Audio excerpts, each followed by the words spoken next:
Esse segundo livro de Coríntios 7, fica tão claro esse cuidado e esse consolo de Deus com as nossas vidas, né? Porque Deus sempre via alguém para nos dar a resposta. O versículo 5 diz assim: porque chegando-nos a Macedônia, nenhum alívio tivemos, pelo contrário, em tudo fomos atribulados, lutas por fora, temores por dentro. Porém Deus, que conforta os abatidos, nos consolou com a chegada de Tito. E não somente com a sua chegada, mas também pelo conforto que recebeu de vós, referindo-nos à vossa saudade, o vosso zelo por mim, aumentando assim o meu regozijo. Olha que interessante, né? Paulo aqui está dizendo que ele estava atribulado, ele estava com lutas por fora e por temores por dentro. E aí Deus pega e envia alguém, né? Que foi Tito, que trouxe para Paulo que boas novas. E qual o significado de boas novas? É aquilo que traz paz. Deus sempre envia alguém. Deus sempre envia alguém. Eu nunca me esqueço um dia que eu estava no meu apartamento e eu tinha uma vizinha que a gente só se cumprimentava de elevador, no hall do elevador. E de repente, um dia, num sábado, ela simplesmente tocou a campainha. Eu abri, ela falou assim: vizinha, olha esse DVD. Assiste ele, o pastor me emprestou e assiste ele, que eu tô assistindo os outros e a gente vai revezando. E saiu, e voltou ao apartamento dela. E eu fiquei, tá bom, né? Tipo, a vizinha, que eu não tinha muita intimidade, simplesmente bate na minha porta e me deu um DVD para assistir. E aquele DVD, gente, mudou assim, começou a mudar a minha vida. Depois que eu assisti esse DVD, eu me lembro que quando eu me vi, eu estava lá em Almirante Tamandaré, na base da Jocum, com o pastor Cote, fazendo a oficina da alma. E essa oficina da alma, ela foi um divisor de águas na minha vida. Eu posso dizer que a minha vida antes dessa oficina da alma e depois dessa oficina da alma. Então, olha que interessante, né? E geralmente quando eu vou dormir, eu fico conversando conversando com Deus. Eu fico pensando no meu dia, as coisas que eu fiz, aquilo que não foi legal, que eu preciso, né, pedir perdão para Deus e fazer uma autoavaliação. E eu fiquei pensando e tentando entender o que Deus está querendo falar nesses capítulos aqui de Coríntios, porque quando, ano passado, que eu fiz esse propósito de compartilhar o livro de Jó, e eu vou falar para vocês, gente, olha, tem de pessoas assim, parece que está tudo bem, você vai trabalhar, você vive o seu dia a dia, você faz as coisas, você sorri para muitas pessoas, mas por dentro você está completamente destruído, né? Tá um caos, tá um caco. E eu saí dessa situação, eu fui resgatada, literalmente, desse lugar. Então, hoje eu vivo num outro lugar, num lugar de muita paz, de muita plenitude, de muita liberdade da minha alma. E não existe coisa melhor do que ter liberdade da alma em Jesus. E hoje, quando eu olho para alguém, eu não vejo títulos, eu não vejo status, eu não vejo posição, eu não vejo condição financeira. A única coisa hoje que eu consigo enxergar quando eu olho para alguém é onde essa pessoa vai passar a sua eternidade, ou como está a sua alma por dentro. E, bom, eu vivo num mundo onde esse título é muito importante, mas como tem pessoas também que tem muitos títulos por fora, mas por dentro é uma alma fracassada. E aí, em Jó, no ano passado, Deus estava querendo falar com aquelas pessoas que haviam passado por um momento de catástrofe, certo? Porque Jó, ele perdeu tudo da noite para o dia. E em momentos assim, as pessoas não querem receber conselho, elas querem simplesmente serem confortadas, serem consoladas. E pelas mensagens que eu recebia, os retornos que eu recebia das pessoas, dos áudios que eu enviava, eu percebi isso. Que aquele era o momento de Deus, sabe? Que Deus estava aconchegando, que Ele estava acolhendo, que Ele estava abraçando.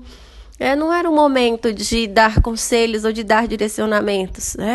Catástrofes. E muitas pessoas, meu Deus, Eu sou muito grata a Deus por poder participar da vida de tanta gente. Às vezes, assim, me aproximar de pessoas por causa desses áudios, através da minha experiência de vida, aquilo que Deus fez comigo, e poder ajudar a fazer com que essas pessoas saiam deste lugar de dor e de sofrimento.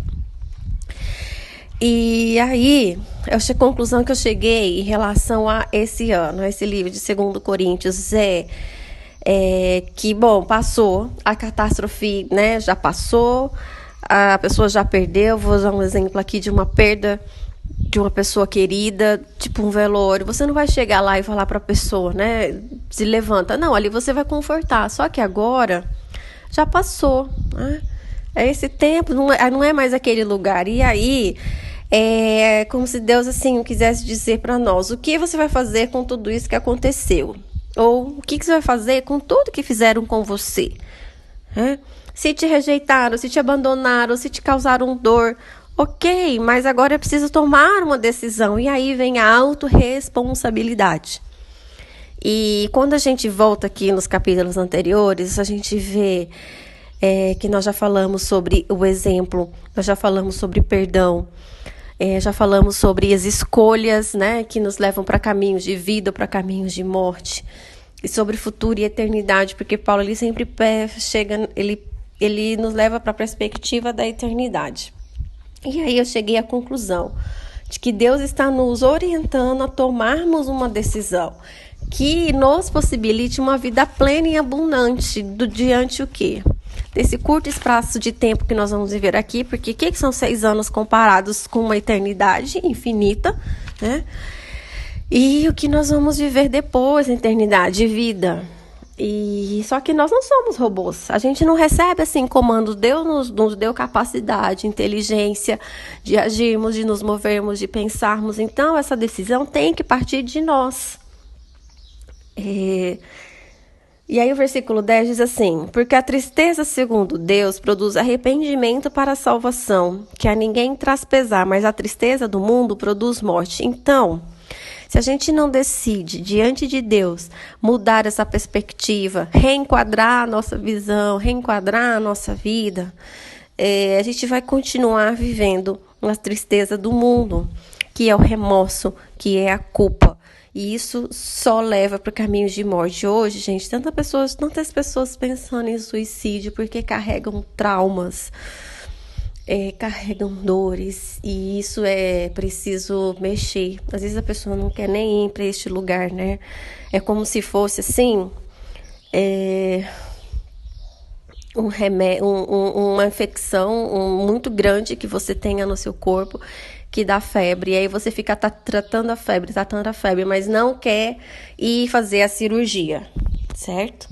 Por quê? Porque a cirurgia envolve dor, a cirurgia envolve cortes, a cirurgia envolve sangue, a cirurgia envolve eliminar, tirar tudo aquilo que está infeccionado, e limpar, fazer ali não sei qual é o termo médico, uma asepsia, limpar, e aí fechar, fazer ponto, e aí se recuperar. Só que, depois desse processo, o que acontece? Vem a cicatriz, e quando a gente olha para a cicatriz, você até olha para a cicatriz, mas quando você aperta, não tem mais a dor, porque você já passou por esse processo de se colocar, de se curar, né?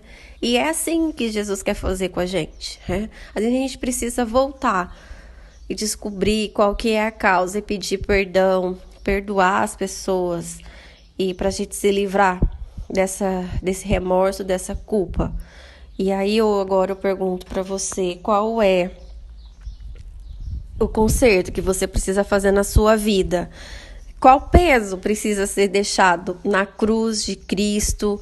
Porque Ele quer te aliviar dessa tristeza. E eu falo isso assim com muita sinceridade, com muito, muito desejo no meu coração. Porque hoje eu penso muito na perspectiva da eternidade. Que aqui tem coisas que são tão ruins e eu fico pensando, meu Deus, como será a vida dessa pessoa se ela não for morar no céu? Então essa é a mensagem de hoje, especialmente hoje, que é um domingo. Tá um vento muito agradável aqui, e que você não fique triste, tá bom? Mas que Deus console o seu coração. Um grande abraço.